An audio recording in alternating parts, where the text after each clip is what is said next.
Langit di atas gunung Nirwana dipenuhi awan spiritual berwarna keemasan. Di bawahnya, ribuan murid berkumpul, wajah-wajah mereka dipenuhi rasa bangga dan kagum. Hari ini adalah perayaan seabad berdirinya Sekte Cahaya Nirwana, sekte yang dulunya hanya gubuk kecil, kini telah menjadi salah satu dari 5 besar di dunia cultivation. Ling Tianxiao berdiri di altar utama. Tatapannya menyapu lautan manusia di bawahnya. Di balik ekspresinya yang tenang ada rasa puas dan sedikit kekhawatiran. Dunia cultivation terlalu tenang akhir-akhir ini. Seketika, aura spiritual di sekitar altar berubah. Salah satu tetua sekte, Tetua Gui, tiba-tiba terbatuk keras, darah menyembur dari mulutnya. Dalam hitungan detik, tubuhnya meledak menjadi kabut merah. Keheningan menyelimuti seluruh tempat.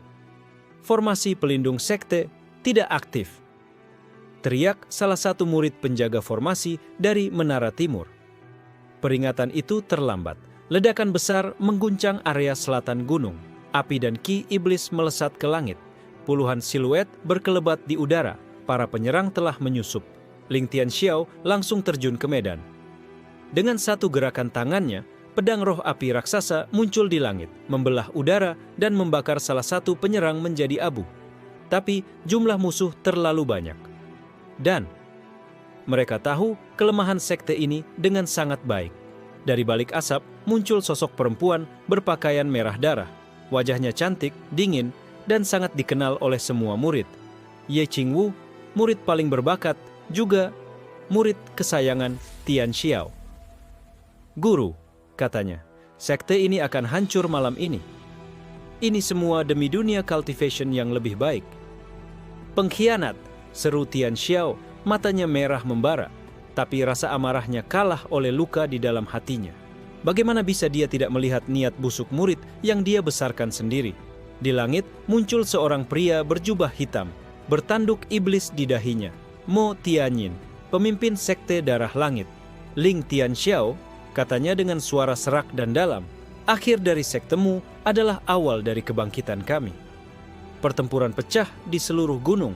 Murid-murid sekte Cahaya Nirwana berjuang dengan gigih, tapi formasi pelindung telah dirusak dari dalam. Mereka kalah jumlah dan strategi. Satu persatu, menara utama sekte runtuh. Darah membasahi tanah suci yang dulu menjadi tempat suci para kultivator muda menimba ilmu. Xue Ruyan muncul dari balik reruntuhan, membawa beberapa murid muda kabur melalui jalur rahasia. Sebelum pergi, dia menatap ke arah Tianxiao yang sedang bertarung melawan 3 tetua iblis sendirian. "Hiduplah demi hari pembalasan," bisiknya. Langit merah menyala oleh api dan ledakan spiritual. Tianxiao, meski terluka parah, tetap berdiri.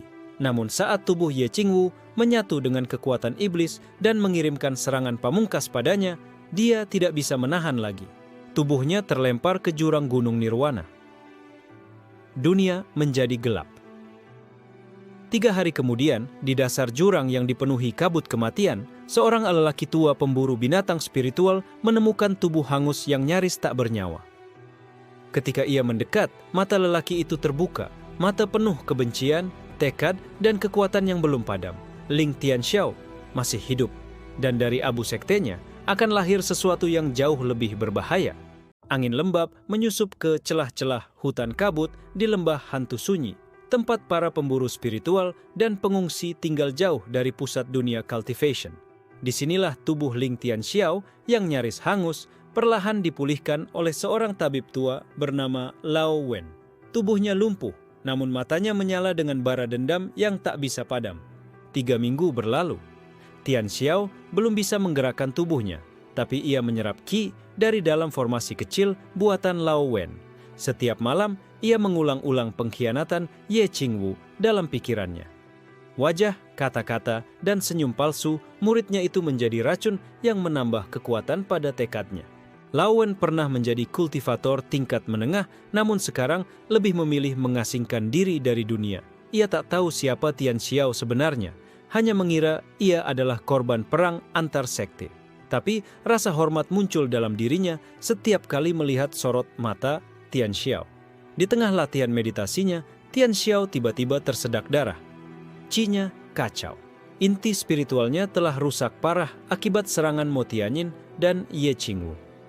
Dia bukan lagi kultivator tingkat tinggi, tapi dia masih hidup. Dan itu cukup. Malam itu, saat bulan merah menggantung di langit, sebuah kelompok bandit kultivator kelas bawah menyerbu desa tersembunyi tempat Lao Wen tinggal. Mereka menginginkan obat langka milik tabib itu. Lao Wen mencoba melindungi desa, tapi usia dan kekuatannya tak lagi mampu. Tian Xiao, dengan tubuh setengah pulih, keluar dari pondok. Meski jalannya pincang, langkahnya mantap. Saat salah satu bandit menertawakannya dan mengayunkan pedang, Tian Xiao menangkap bilah itu dengan tangan telanjang, meski darah mengucur dari telapak tangannya.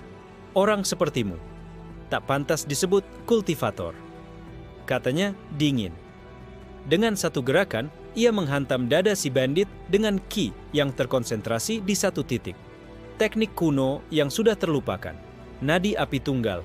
Tubuh bandit terbakar dari dalam, menjerit sebelum meledak. Bandit-bandit lain terdiam, ngeri. Beberapa melarikan diri. Beberapa menyerang secara membabi buta, tapi Tian Xiao melawan mereka satu persatu, meski setiap serangan membuatnya muntah darah. Setelah semua berakhir, Lao Wen memeluk tubuh Tian Xiao yang roboh. "Kau akan mati jika terus seperti ini," teriaknya. Tian Xiao tersenyum samar. "Aku tidak bisa mati, belum. Aku harus kembali." Lao Wen akhirnya menyadari siapa lelaki itu. Dalam bisikan antara sadar dan tidak, Tian Xiao menyebut nama-nama besar.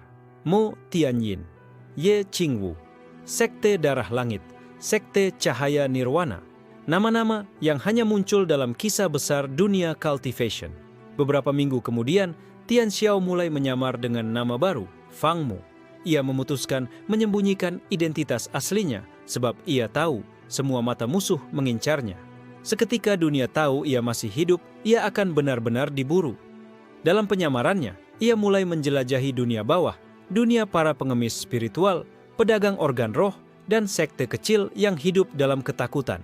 Disinilah ia bertemu seorang anak muda bernama Yu Liang, yang berani mencuri dari pedagang Qi Iblis demi menyembuhkan adiknya. Tian Xiao dalam wujud Fang Mu menolong anak itu. Dan untuk pertama kalinya sejak kejatuhannya, ia melihat kilatan harapan. Seorang murid bisa dilatih, bukan untuk kejayaan sekte, tapi untuk tujuan balas dendam yang lebih besar. Malam itu, saat duduk di atas tebing, Tian Xiao menatap langit berbintang. Dengan tangan gemetar, ia menuliskan simbol kecil di tanah, lambang sektenya yang telah hancur. Cahaya nirwana telah padam, bisiknya. Tapi dari bayangannya, aku akan menyalakan api baru. Kabut hitam menyelimuti hutan di perbatasan lembah jiwa terbelah, tempat para kultivator jarang menginjakkan kaki. Tidak ada peta yang mencatat tempat ini. Konon katanya, wilayah itu dikutuk sejak era perang leluhur. Fang Mu, nama samaran Tian Xiao, melangkah perlahan di antara reruntuhan kuno dan pohon-pohon raksasa yang batangnya dipenuhi tanda bekas tebasan pedang dan ledakan ki. Ia sudah merasakan aura ini sejak bermeditasi di tebing 2 hari lalu, sebuah panggilan samar seolah tempat ini merindukan kehadirannya. Di belakangnya, Yu Liang mengikuti dengan hati-hati. Anak itu masih belum tahu siapa sebenarnya pria yang ia panggil Tuan Fang. Tapi dia tahu satu hal, pria itu bukan kultivator biasa. Mereka tiba di mulut gua tersembunyi di balik air, terjun yang tak mengalir ke sungai manapun. Dinding batu di sekeliling gua dipenuhi simbol kuno, lambang dari era prasekte. Fang Mu meletakkan tangannya di batu itu dan ki-nya merespons dengan ganas, seolah mengenali warisan darah dan kekuatan dalam dirinya. "Tempat ini telah menungguku," gumamnya lirih. Begitu mereka masuk, udara menjadi dingin dan berat. Gua itu bukan hanya tempat, tapi ruang terisolasi antara dunia roh dan dunia manusia. Di dalamnya, pilar-pilar batu menjulang, masing-masing mengandung teknik cultivation kuno yang terukir dalam huruf bercahaya. Tapi di tengah ruangan utama berdiri sosok besar, makhluk spiritual mirip singa bersayap dengan mata berwarna ungu. Penjaga warisan. Ci-nya mengalir seperti sungai lava, menekan udara sekitarnya. Ia berbicara dalam bahasa roh, hanya yang layak, yang boleh menyentuh warisan leluhur Tianyan. Tian Xiao tahu, ini ujian. Ia maju selangkah, meninggalkan Yu Liang di belakang.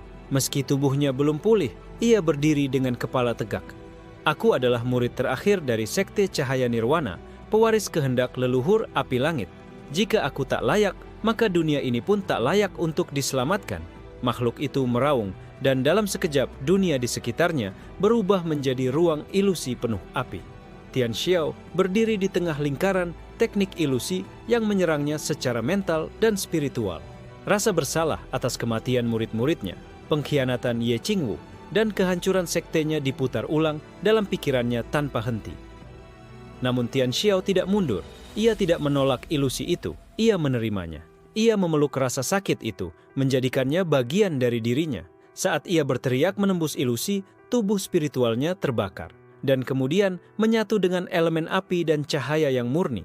Di luar ilusi, tubuh makhluk penjaga perlahan berlutut. Pilar batu di sekeliling ruangan menyala satu persatu, dan di tengah altar muncul sebuah gulungan kuno serta inti energi, inti api, nirwana. Yuliang ternganga melihat cahaya yang muncul dari tubuh Fang Mu. Ia tidak tahu teknik apa yang digunakan pria itu, tapi ia tahu satu hal, ini bukan pria biasa. Tian Xiao membuka gulungan tersebut dan menemukan 3 teknik kultivasi kuno. Langkah cahaya abadi, pedang api pemurnian, dan tubuh nirwana sejati. Teknik terakhir, meski sangat kuat, memiliki risiko besar. Membakar ulang tubuh kultivator, agar terlahir kembali dalam bentuk baru, dengan konsekuensi kehilangan sebagian ingatannya.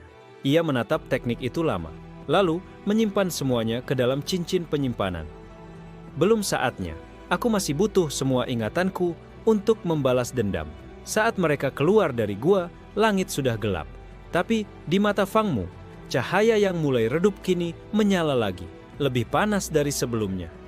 Yuliang, katanya tiba-tiba, kau ingin menjadi kuat. Anak itu mengangguk dengan mata penuh semangat. Mulai besok, aku akan melatihmu. Tapi ingat, jalan ini bukan untuk kejayaan. Ini untuk bertahan hidup dan untuk menghancurkan dunia yang salah.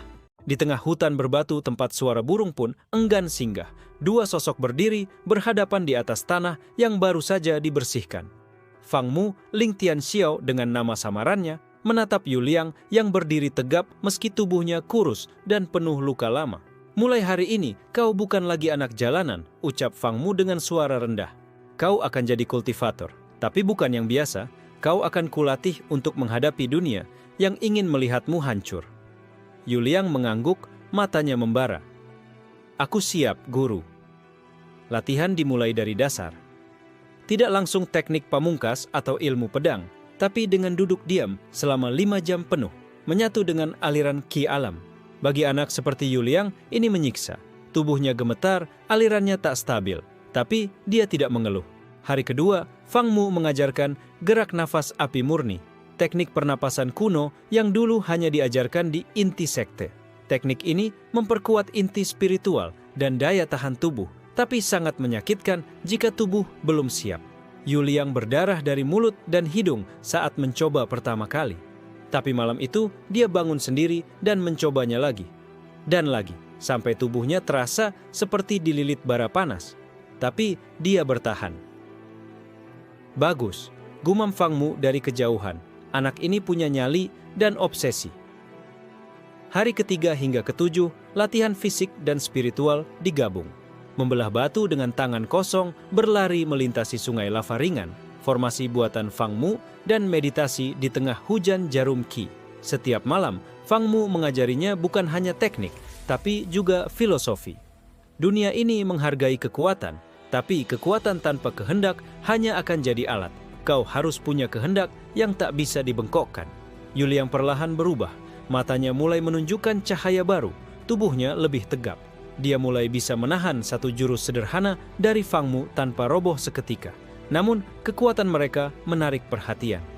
Seekor binatang spiritual tingkat menengah, serigala kabut bergigi emas, datang ke wilayah latihan mereka, tertarik oleh aroma chi murni yang dipancarkan Yuliang. Fang Mu sengaja tidak bergerak. Ia hanya menatap Yuliang dan berkata, "Jika kau tidak bisa mengalahkannya, kau mati. Tapi kalau kau hanya bertahan, aku sendiri yang akan membunuhmu." Yuliang gemetar, tapi tidak mundur. Ia menghadapi binatang itu dengan tangan kosong, hanya bermodal teknik pernapasan dan sedikit sisa qi yang dikumpulkan dari latihan. Pertarungan brutal terjadi. Yuliang terpental, tubuhnya tergores hebat, tapi terus bangkit.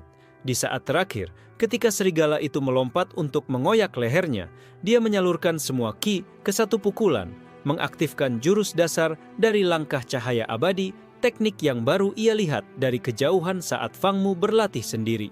Pukulan itu tidak sempurna, tapi cukup untuk membuat serigala kehilangan keseimbangan. Yuliang menusukkan pecahan batu ke lehernya, dan makhluk itu roboh. Darah mengucur dari tubuhnya sendiri, tapi Yuliang berdiri, gemetar, menatap Fang Mu. "Aku hidup." Fang Mu mendekat, mengangguk pelan. "Dan sekarang, kau layak menerima nama." Ia mengambil batu datar, menulis karakter dengan ujung jari yang memancarkan api. "Mulai hari ini, kau adalah murid pertama dari Sekte Bayangan Nirwana." Yuliang menatap karakter itu, lalu berlutut.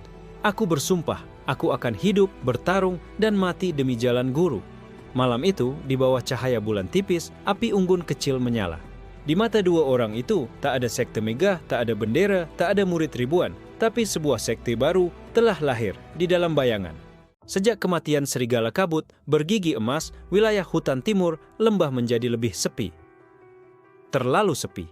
Qi di udara bergetar halus seperti sedang diawasi. Fang Mu tahu, mereka tidak sendiri lagi. Dunia bawah, tempat para kultivator buangan dan sekte liar tinggal, sedang bergerak. 3 kekuatan gelap telah mencium jejak qi kuno yang dilepaskan saat pelatihan Yuliang, jejak teknik yang hanya digunakan oleh sekte lama, seperti Sekte Cahaya Nirwana. Dan itu sangat mencurigakan. Di tempat berbeda, di sebuah kota bawah tanah bernama Guxian, duduk 3 tokoh berpengaruh dunia bayangan. Kepala penebas roh, seorang wanita misterius bertopeng batu giok. Ia memimpin organisasi pemburu kultivator dengan teknik ilegal. Master Wei Bai, kultivator gila dari sekte penyatu tulang yang memakan organ spiritual murid sendiri demi kekuatan. Lang Mu, seorang pencari warisan tua, dikenal karena satu kemampuannya, melihat jalur qi seseorang dan membaca asal-usulnya. Ketiganya sedang memeriksa jejak qi yang dikumpulkan dari hutan tempat Fang Mu dan Yuliang tinggal. Mereka tidak tahu pasti siapa pemiliknya, tapi mereka tahu ini bukan qi dari kultivator biasa. Bila dia benar keturunan dari Sekte Cahaya Nirwana, ucap Lang Mu sambil tersenyum tipis, "Aku ingin isi kepalanya." Sementara itu, Fang Mu sudah mulai merasakan tekanan. Ia menutup semua formasi latihan, memindahkan Yuliang ke gua terdalam, dan mulai menyiapkan formasi pelindung sederhana di sekitar tempat tinggal mereka. Tapi tekanan tak selalu datang dalam bentuk perang. Yuliang kembali dari perburuannya membawa seorang gadis terluka, Niro, seorang kultivator tingkat pemula yang dikejar oleh pemburu roh. Ia mengaku melarikan diri dari sekte akar iblis yang menghancurkan desa kecilnya. Fang Mu melihat tatapan gadis itu dan sesuatu dalam dirinya langsung curiga. Qi-nya terlalu teratur untuk sekadar pemula biasa, tapi ia membiarkannya tinggal untuk sementara. Malam harinya, saat Fang Mu bermeditasi, seekor burung hitam muncul dari langit dan menancap di batu depan gua, membawa surat. Isinya hanya satu kalimat, cahaya itu pernah padam, tapi bayangannya masih hangat. Kami akan datang untuk menghapus abu terakhir. Tatapan Fang Mu mengeras. Ia tahu gaya bahasa itu gaya sekte darah langit, sekte Ye Qingwu. Ia menatap langit malam. 3 kekuatan datang dari bayangan. Mereka pikir aku belum siap, tapi mereka lupa. Aku dibentuk dari reruntuhan, bukan dilahirkan di singgasana. Pagi harinya, Yuliang bangun dan melihat area latihan berubah. Di sekelilingnya telah terukir formasi baru berbentuk mata raksasa terhubung pada 3 titik pusat qi. "Apa ini, guru?" tanya Yuliang. Fang Mu hanya menjawab, "Perang datang bukan ketika kau siap, tapi ketika musuh sudah tahu di mana kau tidur." Di tempat lain, Lang Mu membuka gulungan tua dan menemukan lambang kuno Sekte Cahaya Nirwana yang tercetak samar pada sisa energi, lambang Phoenix yang terlahir dari api. "Kita tidak mengejar sisa," katanya pada Wei Bai dan si wanita bertopeng. "Kita mengejar hantu yang terlalu hidup." Dan di tengah-tengah dunia yang mulai menoleh ke arah lembah sunyi itu, seorang mantan guru tanpa sekte bersama 1 murid dan 1 gadis misterius bersiap menyalakan kobaran yang akan membuat dunia kembali gentar. Matahari nyaris tak menembus kabut tipis di sekitar lembah ketika Nero membuka matanya untuk pertama kali sejak dibawa Yuliang. Luka-luka di tubuhnya masih terlihat segar, namun tatapannya sudah jernih. Terlalu jernih untuk seseorang yang baru saja dikejar pemburu sekte. Fang Mu mengamati dari kejauhan, diam-diam menaruh formasi pengindera ki samar di sekelilingnya. Ia tahu luka bisa dibuat-buat, cerita bisa dikarang, tapi aliran ki tak pernah bisa berbohong. Yuliang polos dan hangat, menyodorkan sup herbal yang dibuat dari akar api dingin.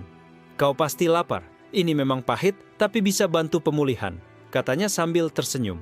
Nero menerima tanpa bicara banyak, tapi sebelum menyesap sup, ia melirik sekeliling. 1 detik, 2 detik, cukup lama untuk seorang mata-mata menghafal posisi tempat dan susunan formasi.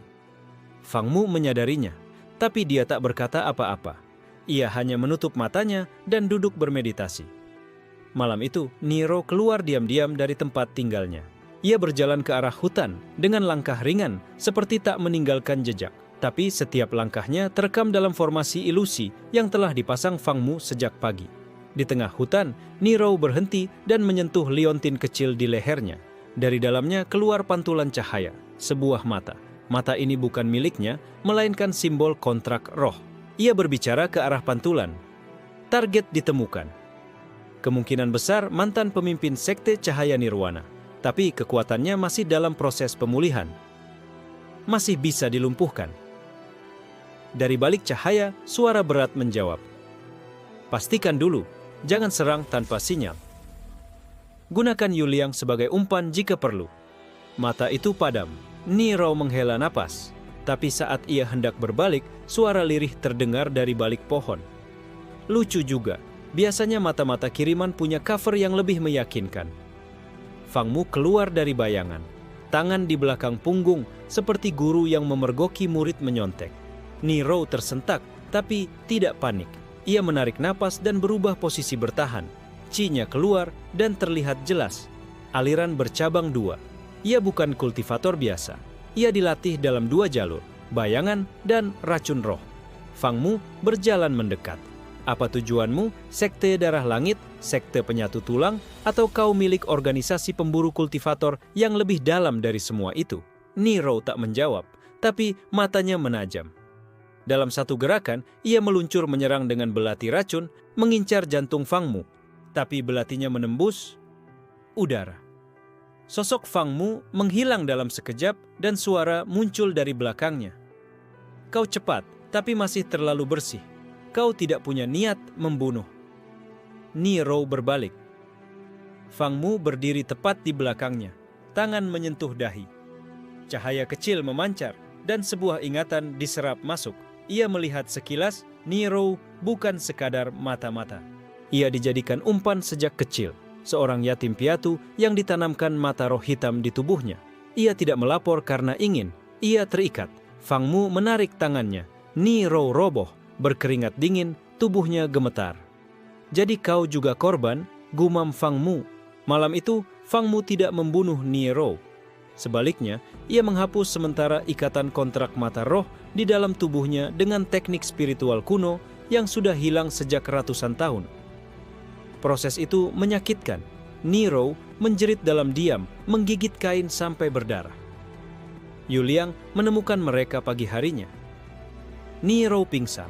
Fang Mu duduk bersila, tubuhnya dipenuhi luka chi internal.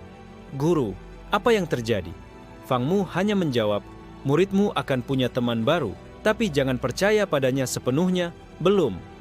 Sore harinya, saat Nero sadar, ia menangis tanpa suara. Tak ada dendam di matanya, hanya kebingungan. Karena untuk pertama kalinya, seseorang yang tahu jati dirinya memilih tidak membunuhnya. Fang Mu berdiri di hadapannya. "Mulai hari ini, kau bukan lagi alat siapapun. Tapi jika kau mengkhianati kepercayaan ini, aku akan jadi lebih kejam dari siapapun yang pernah memperbudakmu." Nero menunduk.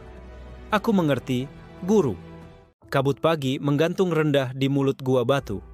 Fang Mu berdiri, diam menatap 2 muridnya. Yuliang, sang anak liar yang kini punya dasar kuat di dunia kultivasi, dan Nero, mata-mata yang berubah haluan, kini bebas dari kontrak roh. Mereka bertiga berdiri di tengah formasi baru yang dibentuk dari bebatuan hitam dan kristal merah samar. Ini bukan formasi perlindungan, bukan pula penyerangan. Ini adalah formasi sumpah pendiri sekte. Ritual yang sangat kuno digunakan hanya saat seseorang ingin mendirikan sekte dari nol. Fang Mu mengangkat tangan. Mulai hari ini, sekte bayangan Nirwana lahir. Tidak dengan kemegahan, tidak dengan ribuan murid, tapi dengan kehendak yang tidak bisa dipadamkan. Tangannya menyentuh kristal pusat dan cahaya hitam merah meledak ke langit seperti obor yang tidak terlihat oleh mata biasa. Di seluruh daratan tersembunyi, para ahli spiritual yang masih bisa merasakan gelombang kilangka merinding. Ada sesuatu yang bangkit. Yuliang, Niro, kalian adalah murid pertama dan kedua. Tugas kalian bukan hanya belajar dan menjadi kuat, tapi mewarisi jalan yang aku ciptakan ulang. Yuliang menunduk, menggenggam tangan. Aku bersumpah di bawah langit dan bumi, berjalan di jalan guru. Niro menyusul, suaranya pelan namun tegas. Aku bersumpah dengan hidup yang telah guru selamatkan. Setelah ritual, Fang Mu memberi mereka lambang kecil dari batu giok gelap dengan ukiran api menyala di tengahnya. Ini bukan sekadar simbol, ini adalah core qi identitas. Hanya bisa dibuat oleh pemimpin sekte dengan darah dan kehendak. Jika suatu hari aku mati, selama kalian membawa ini. Sekte bayangan Nirwana hidup. Tak butuh waktu lama sebelum masalah datang. 3 hari setelah pembentukan sekte, seorang lelaki berjubah hitam muncul di depan lembah. Ia memperkenalkan dirinya sebagai Chang Yao, utusan dari keluarga Langtian, klan pengumpul informasi dan pemburu sekte independen. Kami tidak ingin bermusuhan, katanya dengan senyum licik. Kami hanya ingin tahu siapa kalian, dari mana kalian berasal, dan siapa sebenarnya orang bernama Fang Mu. Fang Mu keluar dari balik kabut, matanya tidak menunjukkan rasa takut. Aku hanya seseorang yang tak punya sekte, tak punya masa depan, tapi anehnya, kalian tetap repot-repot mencariku. Chang Yao menatapnya lama, lalu tersenyum. Orang yang diburu seluruh dunia kultivator biasanya bukan orang biasa. Tanpa peringatan, ia menyerang. Tapi bukan ke arah Fang Mu, melainkan ke arah Yuliang. Dalam sekejap, Fang Mu bergerak. Ia muncul di depan Yuliang dan menahan serangan dengan tangan kosong. Tangan itu gemetar, namun tidak retak. Kau pilih jalan cepat menuju neraka, gumamnya. Dengan satu sentuhan telunjuk ke tanah, Fang Mu mengaktifkan formasi kecil yang disembunyikan di bawah jejak batu. Chang Yao terperangkap dalam formasi pengikat Qi arkaik, teknik lama yang hanya diketahui oleh pemimpin sekte tua. Chang Yao tertahan cukup lama untuk Fang Mu mendekat dan menanam satu jarum Qi ke pusat nadinya. Sampaikan ini ke klanmu. Aku bukan target yang bisa diintai dari kejauhan. Aku adalah peringatan yang kalian abaikan. Chang Yao menghilang, melarikan diri dengan tubuh luka berat. Setelah itu, Fang Mu menatap kedua muridnya. Ini baru awal. Kalian harus siap. Sekte ini tidak akan pernah punya waktu tenang seperti sekte lain. Kita hidup dalam bayangan, dan bayangan selalu diburu oleh cahaya palsu. Yuliang mengangguk. Niro hanya menatap langit. Kalau begitu, katanya, kita harus menjadi bayangan yang bisa menelan cahaya itu. Fang Mu tersenyum tipis. Mungkin sektenya memang hanya berisi 3 orang, tapi tekad mereka cukup untuk menantang langit. Awan-awan merah menggantung di langit selatan. Ini bukan warna senja biasa, ini pertanda bahwa sekte langit darah telah mulai bergerak. Di bawah awan itu, sebuah tim elit pembantai meluncur di atas pedang terbang merah darah. Mereka adalah pasukan eksekusi yang hanya bergerak jika ancaman terhadap sekte dianggap nyata. Di antara mereka, seorang pemuda berwajah dingin memimpin. Namanya Li Shun, mantan murid dari sekte Cahaya Nirwana, dan murid langsung Fang Mu. Dulu, Fang Mu melihat langit dari ujung lembah dan tahu masa lalunya sudah sampai. Ia menghela napas panjang. Ternyata kau yang mereka kirim. Yuliang dan Niro mendekat. Guru, siapa mereka? Pemburu, dan salah satunya adalah saudaramu dalam nama, tapi pengkhianat dalam hati. Li Shun adalah murid kesayangan di masa lalu, jenius muda yang dilatih langsung oleh Fang Mu sebelum kejatuhan sekte. Tapi saat musuh menyerbu, Li Shun tidak bertahan. Ia menjual informasi rahasia sekte ke sekte Langit Darah demi imbalan posisi dan keselamatan. Dan kini dia datang untuk membunuh gurunya sendiri. Di depan lembah, 5 anggota tim pembantai mengambil posisi. Tanah mulai retak saat ki mereka menyebar. Li Shun melangkah maju. "Fang Mu," suaranya menggema. "Atas nama Sekte Langit Darah, aku datang untuk menyegel dan mengeksekusimu. Hidupmu telah lama lewat batas waktu." Fang Mu muncul dari kabut. Tenang. Tubuhnya berdiri seperti batu tua yang menantang angin ribut. "Kau datang sebagai eksekutor, tapi jangan lupa Li Shun, kau pernah memanggilku guru." Li Shun mengepal. "Kau mati saat sekte itu hancur. Yang berdiri di depanku sekarang hanyalah bayangan dari pria yang gagal mempertahankan murid-muridnya." Fang Mu tidak menjawab. Ia hanya mengangkat satu tangan dan memanggil 2 muridnya. Yu Liang dan Ni Rou berdiri di sisinya, tanpa ragu. "Aku tidak datang untuk mati," ucap Fang Mu, "tapi untuk memperkenalkan sekte baruku, Sekte Bayangan Nirwana." Li Shun tertawa pendek. 3 orang dan 1 gua. Kau menyebut itu sekte? Dulu kau pun hanya satu anak bodoh tanpa arah, jawab Fang Mu. Tapi aku melihat api di matamu. Sekarang aku melihat hanya asap. Pertarungan pun meletus. 4 anggota tim pembantai menyerang sekaligus, membentuk formasi taring 4 penjuru. Ni Rou meluncur lebih dulu, mengaktifkan teknik racun kinya untuk mengacaukan formasi mereka. Sementara Yu Liang menahan satu lawan dengan jurus langkah cahaya abadi yang kini sudah mulai ia kuasai. Tapi fokus utama ada pada pertarungan Fang Mu dan Li Shun. Mereka bentrok di udara, 2 teknik sekolah yang sama. Dulu guru dan murid, kini saling mematikan. Li Shun mengeluarkan jurus tebasan cahaya surga, jurus tertinggi dari Sekte Cahaya Nirwana yang dulu hanya diajarkan pada inti murid. Fang Mu mengenalnya dengan baik, tapi di tangan Li Shun, jurus itu berubah, lebih cepat tapi lebih dangkal. "Cepat memang," ujar Fang Mu sambil menahan tebasan itu dengan 2 jari. Tapi tanpa pemahaman, kekuatan hanya jadi ilusi.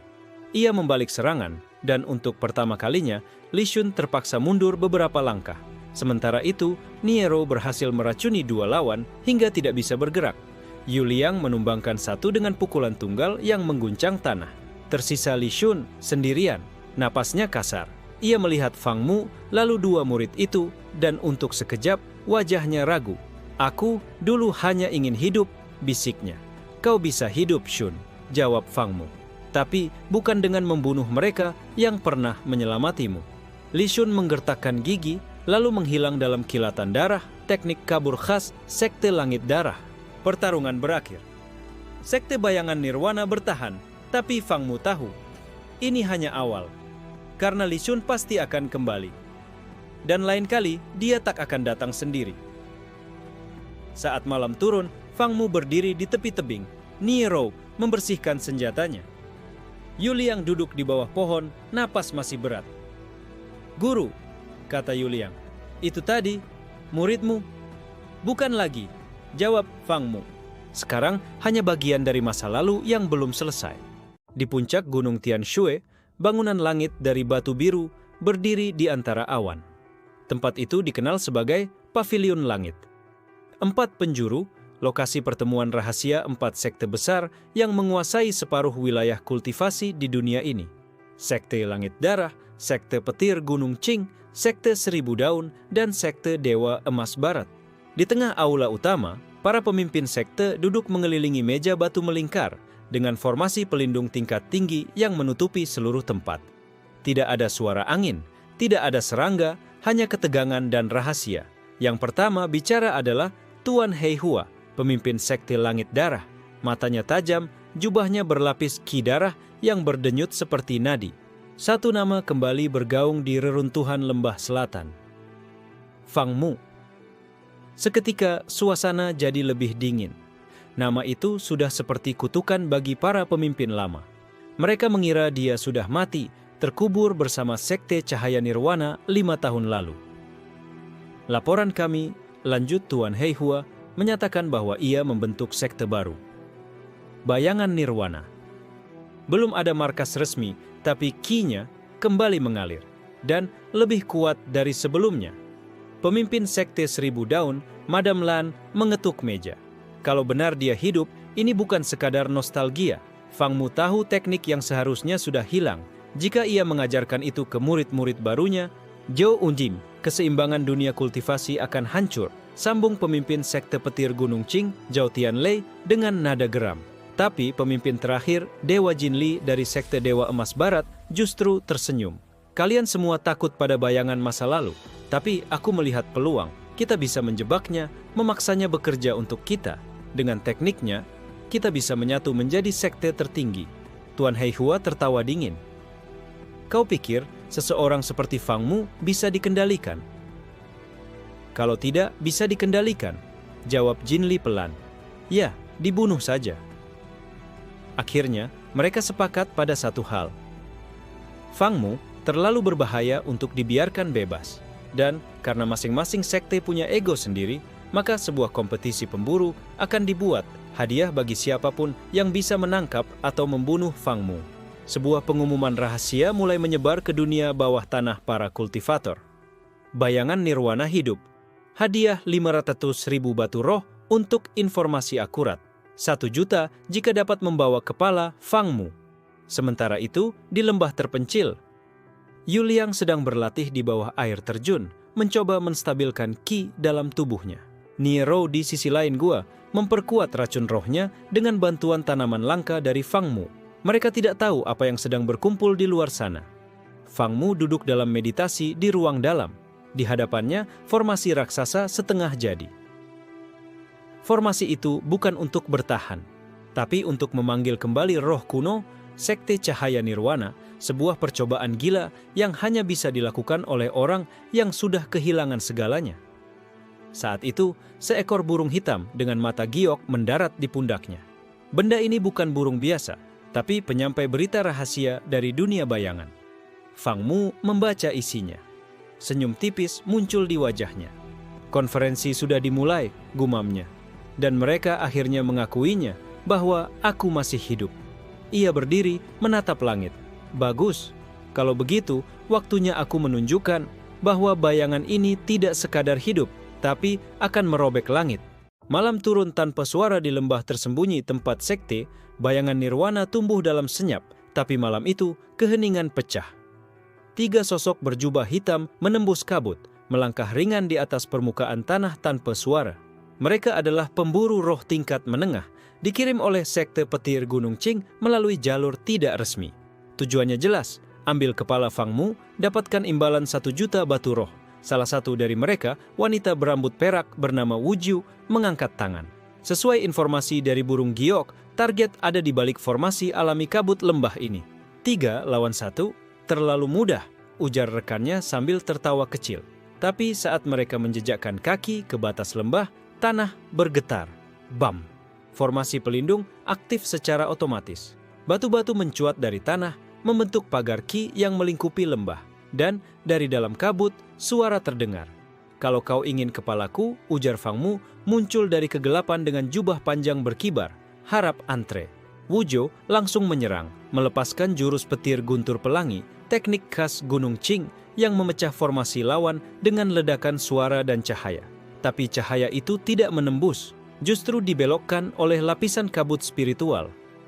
Fang Mu telah mengubah kabut biasa menjadi formasi ilusi berlapis yang mengacaukan arah serangan dan persepsi musuh. Yu Liang muncul dari sisi, menyusup dari balik bayangan, dan menghantam salah satu pemburu dengan pukulan ki murni. 1 juta batu roh? Kau terlalu murah menilai nyawa guru. Niro meluncur dari atas pohon, mengaktifkan teknik racun kabut, kupu-kupu hitam. Racun yang menyerang bukan tubuh, tapi kekuatan roh musuh. Salah satu pemburu terjatuh, menggigil, kehilangan kendali atas ki-nya. Wu Jiu terperangkap, bingung. Ini bukan sekte biasa, siapa mereka sebenarnya? Fang Mu melangkah mendekat, aura di sekelilingnya tenang tapi mendesak, seperti sungai yang akan membanjiri lembah. Kalian yang memburu, ucapnya, tapi tak sadar bahwa kalianlah yang sedang dipancing. Dengan satu gerakan tangan, formasi di bawah kaki Wu Jiu menyala, menciptakan simbol kuno yang disebut segel balik karma. Teknik ini membuat ki musuh memantul kembali padanya sendiri. Wu Jiu terpental, darah mengalir dari mulutnya. Para pemburu melarikan diri, panik. Tapi Fang Mu tidak mengejar. Ia membiarkan satu dari mereka kabur. Sengaja.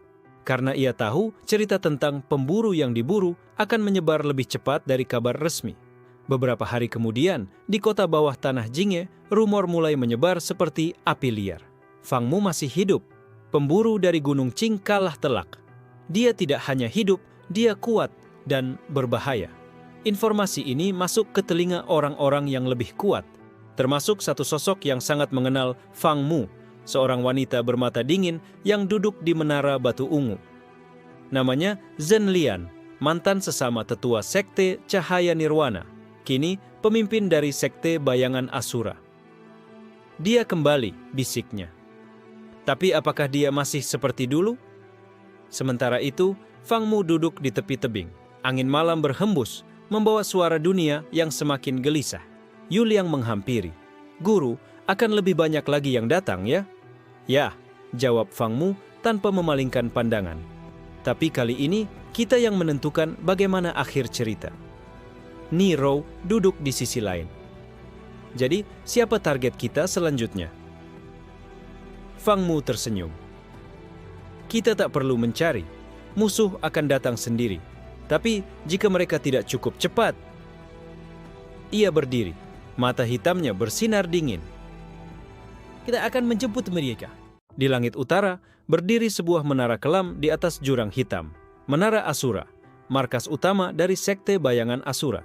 Sekte ini terkenal dengan metode latihan brutal dan kekuatan spiritual yang menyatu dengan kegelapan batin penggunanya. Di puncaknya, duduk seorang wanita bermata tajam dan tubuh tegap, berselimut aura dingin seperti salju abadi. Zhen Lian, mantan tetua sekte Cahaya Nirwana. Murid setingkat dengan Fang Mu, dan satu-satunya orang yang bisa menyamai dia dalam pemahaman teknik roh tingkat tinggi. Kini, dia duduk sendiri, membaca laporan pertemuan 4 sekte besar, lalu menatap gulungan berita tentang Fang Mu. Dia hidup, bisiknya. Seorang pria berlutut di belakangnya, tak berani mengangkat kepala. Pemimpin, apakah Anda menginginkan kami untuk bergerak? Zhen Lian terdiam lama, lalu menjawab pelan. Tidak, jika Fang Mu masih seperti dulu, maka dia akan datang sendiri. Di lembah Nirwana, Fang Mu sedang duduk bersama Yu Liang dan Ni Rou. Di hadapannya tergambar formasi perjalanan roh jarak jauh, ditulis dengan tinta darah khusus. Zhen Lian, ucap Fang Mu menatap titik tengah dari formasi itu. Dia akan menjadi kunci dalam babak ini. Ni Rou menoleh. Dia mantan rekanmu, guru? Lebih dari itu, jawab Fang Mu. Saat sekte kita diserang dulu, dia memilih diam. Tidak mengkhianati, tapi juga tidak bertarung. Dan itulah pengkhianatan paling sunyi. Yu Liang bertanya, apa kau ingin balas dendam? Fang Mu menggeleng. Aku ingin jawaban. Dalam satu gerakan, ia mengaktifkan formasi. Auranya lenyap dari lembah, berpindah ke dunia roh, menyusup ke wilayah Menara Asura. Ini bukan teleportasi fisik, tapi perjalanan roh spiritual, teknik terlarang yang hanya bisa digunakan jika pengguna memiliki ikatan jiwa dengan target. Dan Fang Mu masih punya satu serpihan roh Zhen Lian yang ia simpan sejak hari kehancuran sekte. Di puncak menara, Zhen Lian membuka matanya lebar. Aura asing muncul di sekelilingnya. Kabut abu-abu mulai melingkari ruangannya. Ia berdiri perlahan. Kau akhirnya datang, Zhen Lian. Kabut membentuk siluet. Langkah demi langkah, Fang Mu muncul dari ketiadaan. Bayangan rohnya membentuk sosok nyata, walau hanya untuk beberapa saat. Mereka berdiri saling tatap. Dua tetua yang pernah membangun satu sekte besar bersama, kini berdiri sebagai dua jalan yang saling bertolak belakang. Aku tidak datang untuk bertarung, ujar Fang Mu. Zhen Lian mengangguk. Tapi dunia memaksamu. Kenapa kau tidak membantu waktu itu? Suara Fang Mu tenang tapi tajam. Kau bisa menghentikan mereka, setidaknya membawa sebagian murid pergi. Tapi kau diam dan memilih menonton dari balik kabut. Zhen Lian berjalan mendekat, langkahnya ringan seperti bayangan. Karena aku tahu kau tidak akan mati. Aku percaya padamu, lebih dari aku percaya pada siapapun. Fang Mu tertawa pendek. Itu bukan kepercayaan, Itu pembiaran. Zhenlian menghela napas. Dan kau di sini untuk apa? Menghukumku? Tidak, jawab Fang Mu. Aku di sini untuk menawarkan pilihan. Mata Zhenlian menyipit. Aku membangun sekte bayangan nirwana. Aku tahu apa yang akan terjadi. Dunia akan mengincar kita. Tapi aku tidak akan melawan mereka sendirian. Aku datang untuk menanyakan, apakah kau ingin menebus diammu atau tetap menjadi bayangan dari kekuatan yang kau benci? Suasana menjadi hening. Lalu, perlahan, Zhenlian mengangkat tangan dan meletakkannya di dada, di atas bekas simbol lama sekte cahaya nirwana yang masih dia ukir di kulitnya. Luka lama, tapi belum hilang. Aku tidak pernah berhenti menyesal, katanya lirih. Fang Mu menatapnya. Untuk pertama kalinya, bayangan di matanya tidak sepekat biasanya. Ia mengangguk. Kalau begitu, kita akan membakar dunia ini bersama. Seketika formasi berakhir. Jiwa Fang Mu kembali ke tubuhnya, napasnya berat. Yuliang langsung menahan tubuhnya. Guru? Fang Mu tersenyum lemah. Tidak apa-apa. Sekarang kita tidak hanya bertiga. Di langit utara, Zhenlian berdiri di balkon menaranya, mata menatap arah selatan. Di belakangnya, para tetua sekte bayangan Asura berkumpul, bingung dengan aura baru pemimpin mereka. Perintahkan semua anggota, ujarnya pelan tapi jelas. Mulai saat ini, kita sekutu dengan bayangan nirwana. Pagi di kaki gunung nirwana tidak seperti pagi biasa. Kabut tipis bergulung rendah, tapi bukan dari cuaca. Itu adalah formasi kabut roh yang sengaja dibuat Fang Mu dan Niro selama berminggu-minggu, jebakan yang menanti siapapun yang cukup bodoh untuk mendekat. Dari arah timur, datang derap kaki ratusan kultivator berbaju merah kehitaman. Mereka adalah pasukan elit dari sekte Gunung Cakar Api, dipimpin oleh seorang tetua flamboyan bermata api, Elder Feng Shiran. Tangannya dilapisi sarung tangan besi bercakar, simbol teknik khas sekte itu. Target berada di dalam lembah ini, ujar Feng Shiran pada pasukannya.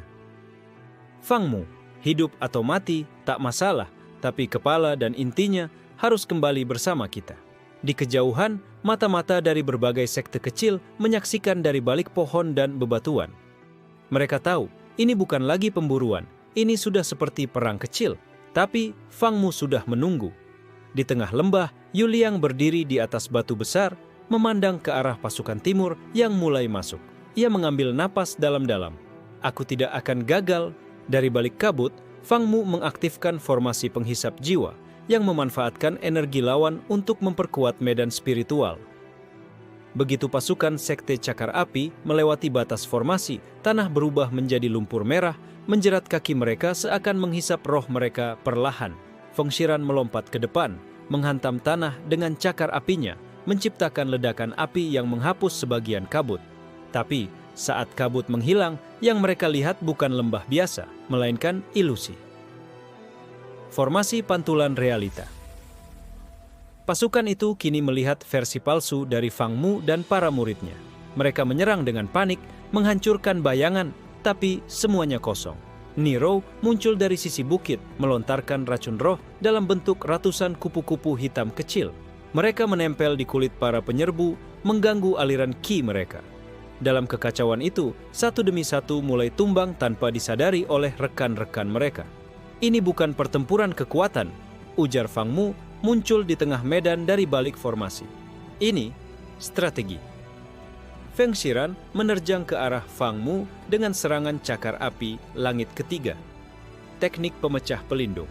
Tapi saat cakar itu mengenai tubuh Fang Mu, boom! Hanya pecahan kayu yang tersisa.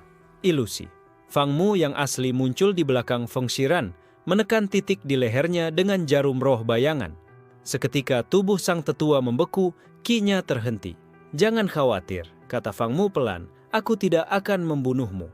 Dia melempar tubuh Feng Shiran ke tengah pasukannya yang kacau.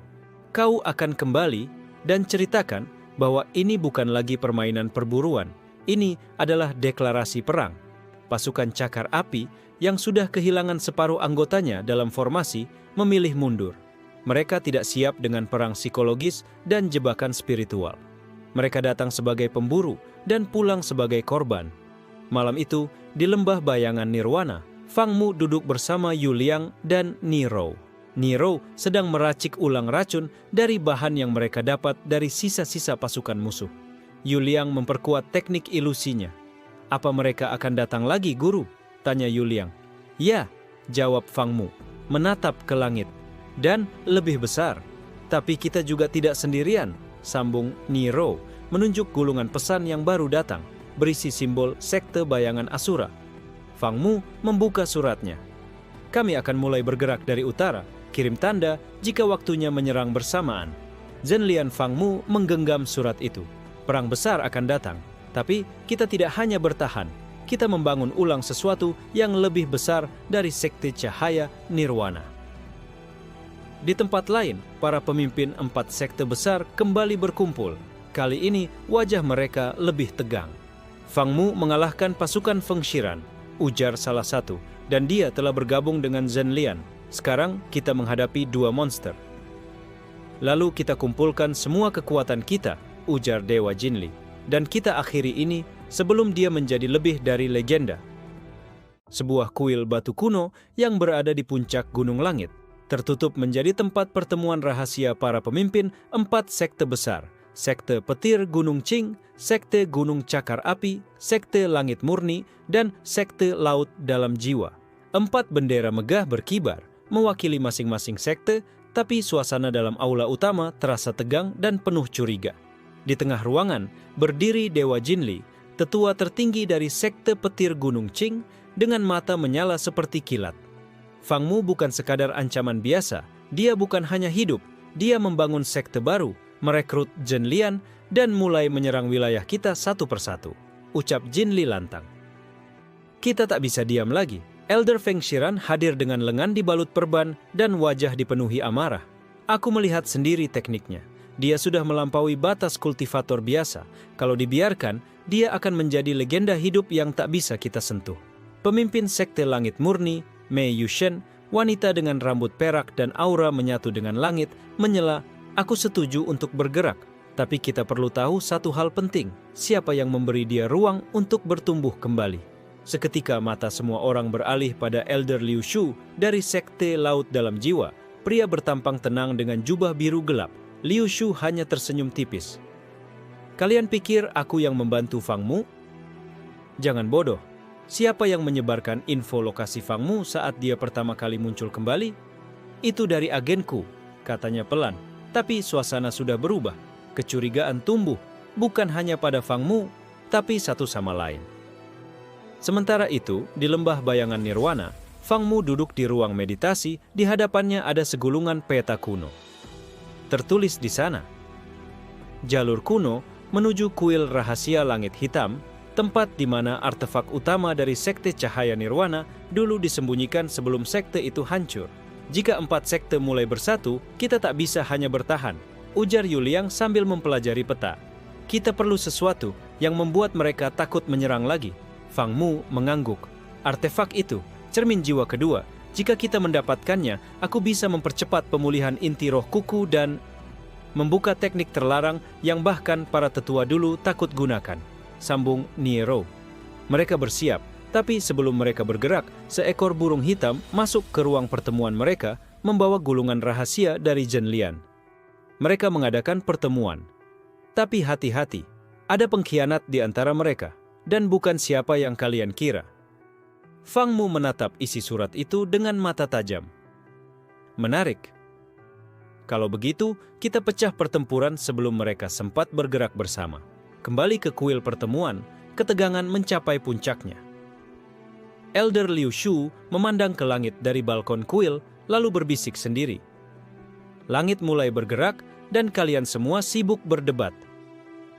Tanpa sepengetahuan mereka, Liu Shu telah diam-diam membuat perjanjian dengan Sekte Iblis Kabut Merah, sebuah sekte gelap yang diasingkan dari aliansi.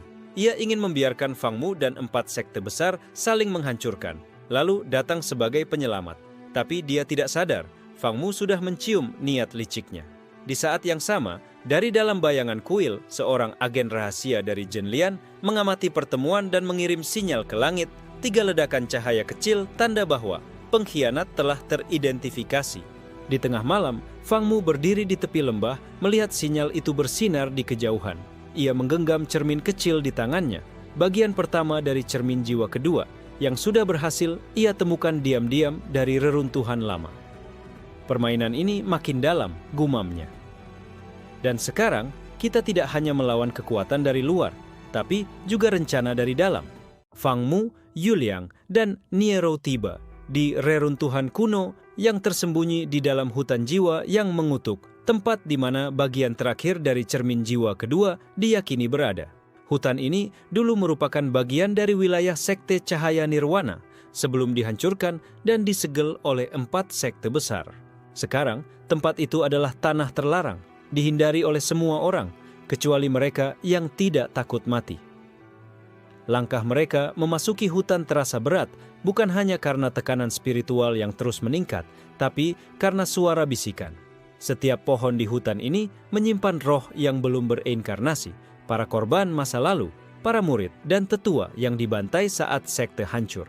Suara mereka membisikkan nama Fang Mu. Fang Mu.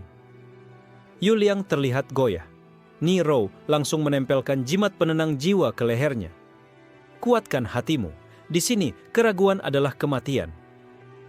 Fang Mu sendiri tetap tenang. Tapi di matanya terlihat bayangan masa lalu. Dia mengenal hutan ini. Pernah menjadi tempat dia melatih murid-muridnya. Kini, tempat itu telah berubah jadi kuburan kenangan.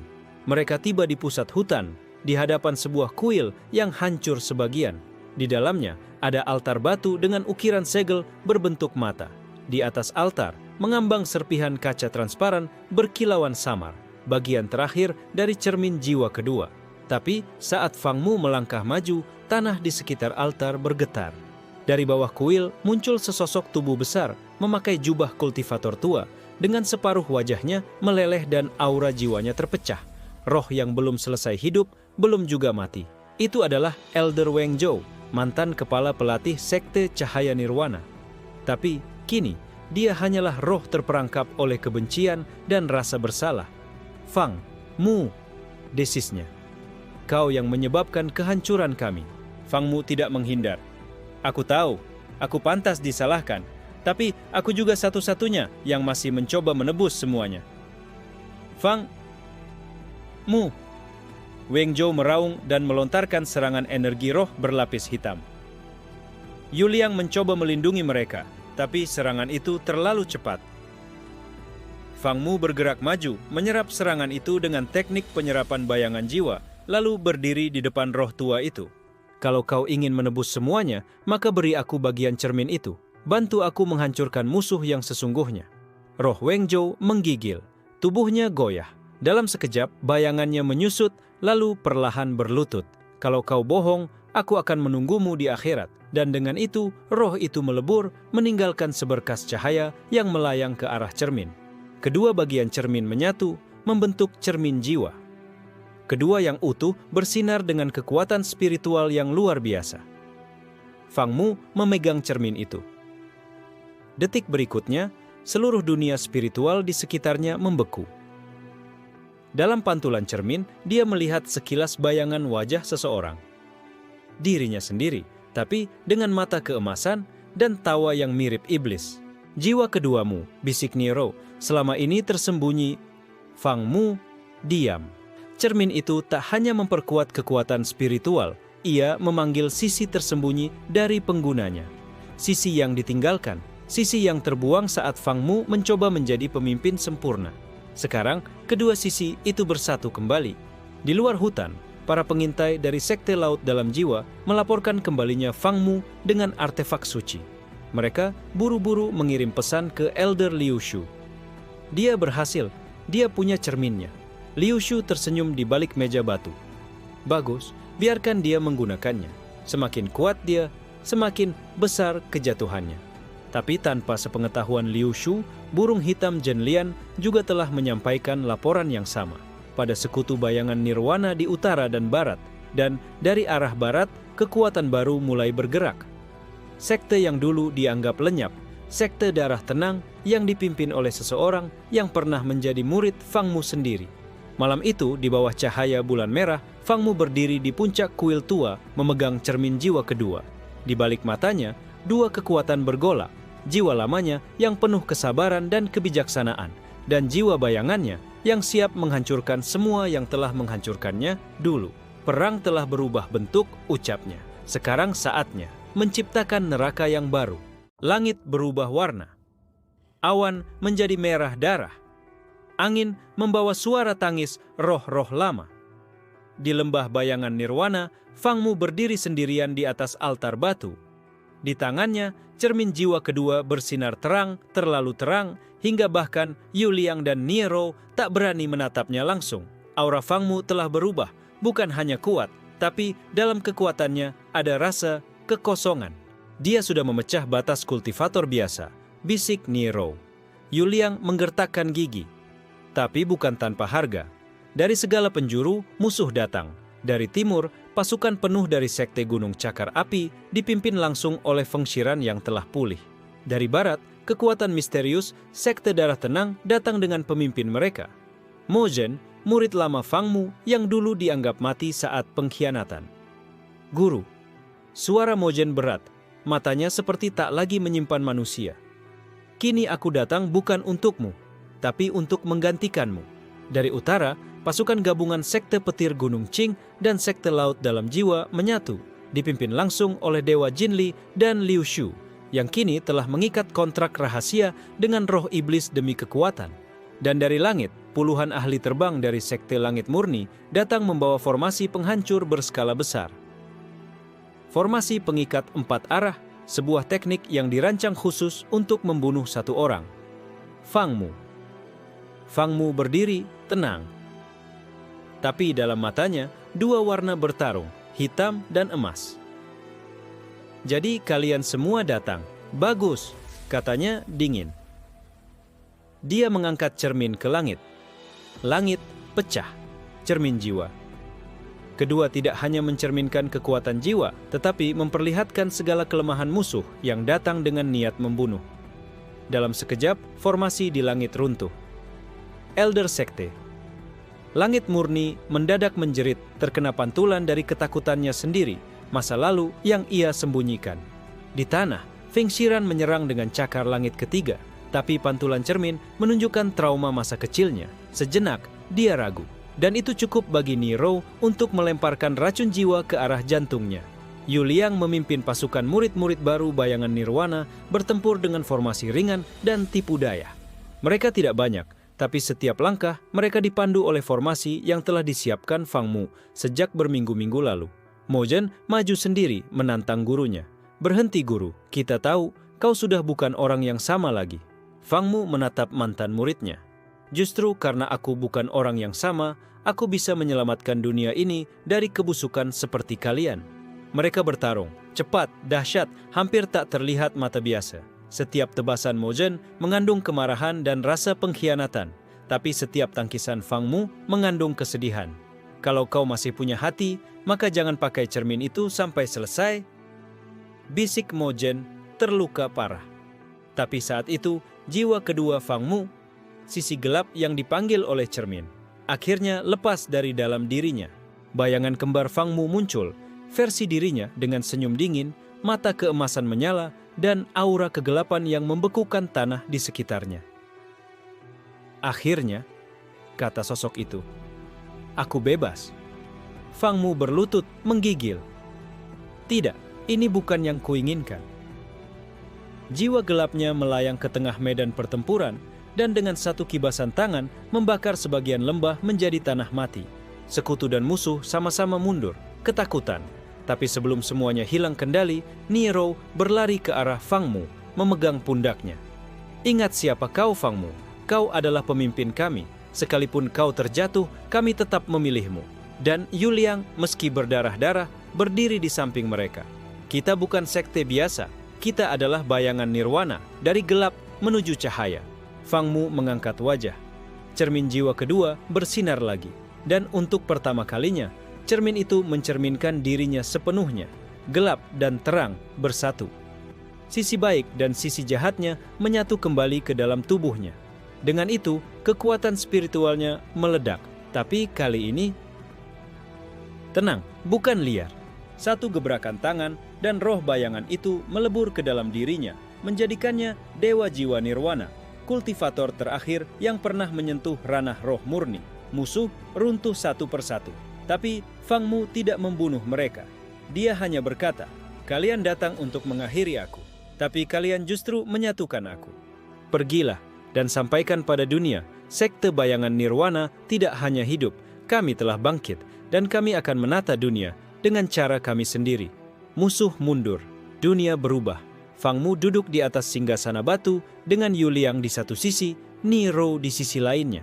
Di hadapan mereka, para murid baru bersujud. Sekte yang dahulu dihancurkan, kini menjadi legenda baru.